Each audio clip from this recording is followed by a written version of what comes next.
বাংলাদেশ জাতীয় নারী ক্রিকেট দলের সাবেক দুই কর্মকর্তার বিরুদ্ধে যৌন হয়রানির অভিযোগ করলেন ক্রিকেটার জাহানারা আলম। নারী ক্রিকেট দলের সাবেক নির্বাচক মঞ্জুরুল ইসলাম মঞ্জু এবং নারী বিভাগের সাবেক ইনচার্জ প্রয়াত তৌহিদ মাহমুদের বিরুদ্ধে এমন অভিযোগ তোলেন তিনি। সাবেক অধিনায়কের চাঞ্চল্যকর অভিযোগ নিয়ে ক্রিকেট অঙ্গনে শুরু হয়েছে তোলপাড়। এ বিষয়ে কঠোর পদক্ষেপের ঘোষণা দিয়ে তদন্ত কমিটি করেছে বিসিবি। বাংলাদেশ নারী ক্রিকেট দলের অন্যতম তারকা জাহানারা আলম বর্তমানে তিনি ক্রিকেট ছেড়ে আছেন অস্ট্রেলিয়ায়। সম্প্রতি দেশের একটি গণমাধ্যমে দেওয়া সাক্ষাৎকারে নারী দলের অধিনায়ক নিগার সুলতানা জ্যোতির বিরুদ্ধে অভিযোগ তোলেন জাহানারা। চুপ ছিলেন না জ্যোতিও, নিজের ভেরিফাইড ফেসবুক পেজে সমালোচনা জবাব দেন তিনি। জাহানারা বক্তব্যকে গুজব বলে উড়িয়ে দেন জ্যোতি। ঘটনার রেশ না কাটতেই বিস্ফোরক অভিযোগ নিয়ে হাজির হন জাহানারা। বাংলাদেশ নারী দলের সাবেক নির্বাচক এবং টিম ম্যানেজার মঞ্জুরুল ইসলাম মঞ্জু সহ বেশ কয়েকজনের বিরুদ্ধে রাজনীতি ও হেনস্থার অভিযোগ তোলেন তিনি।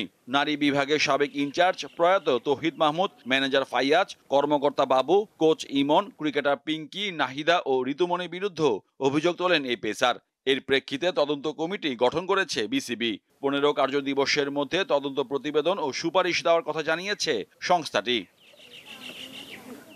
এ বিষয়ে কঠোর পদক্ষেপ গ্রহণের কথা জানিয়ে জাতীয় দলের সাবেক অধিনায়ক তামিম ইকবাল নিজের ভেরিফাইড ফেসবুক পেজে এক দীর্ঘ পোস্ট করেন। তামিম লেখেন, জাহানারা আলম যে অভিযোগগুলো তুলেছেন সবগুলোই গুরুতর এবং সেসব সত্যি হলে তা কোনোভাবেই মেনে নেওয়ার মতো নয়। বিসিবি একটি তদন্ত কমিটি গঠন করেছে বটে, তবে এইসব অভিযোগ খতিয়ে দেখতে জাতীয় ক্রীড়া পরিষদ কিংবা সরকারি পর্যায়ে একটি স্বাধীন তদন্ত কমিটি গঠন করা উচিত বলেও মনে করেন তিনি। দেশের ক্রিকেটের আরেক সাবেক অধিনায়ক মাশরাফি বিন মুর্তজাও নিজের ফেসবুক পেজে জানান, আশা করি বিসিবি তদন্ত কমিটি যেন সম্পূর্ণ নিরপেক্ষভাবে কাজ করে এবং অভিযোগের সত্যতা প্রমাণিত হলে দোষীদের বিরুদ্ধে যথাযথ ব্যবস্থা নেয়। বিশেষ করে বিসিবি তদন্ত কমিটি পুরোপুরি প্রভাবমুক্ত থেকে কাজ করবে এমনটাই আশা করেন ম্যাশ।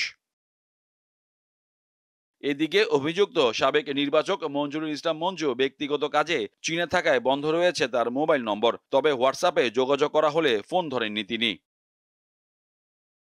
মোহাম্মদ হাসিব, দীপ্ত স্পোর্টস, ঢাকা।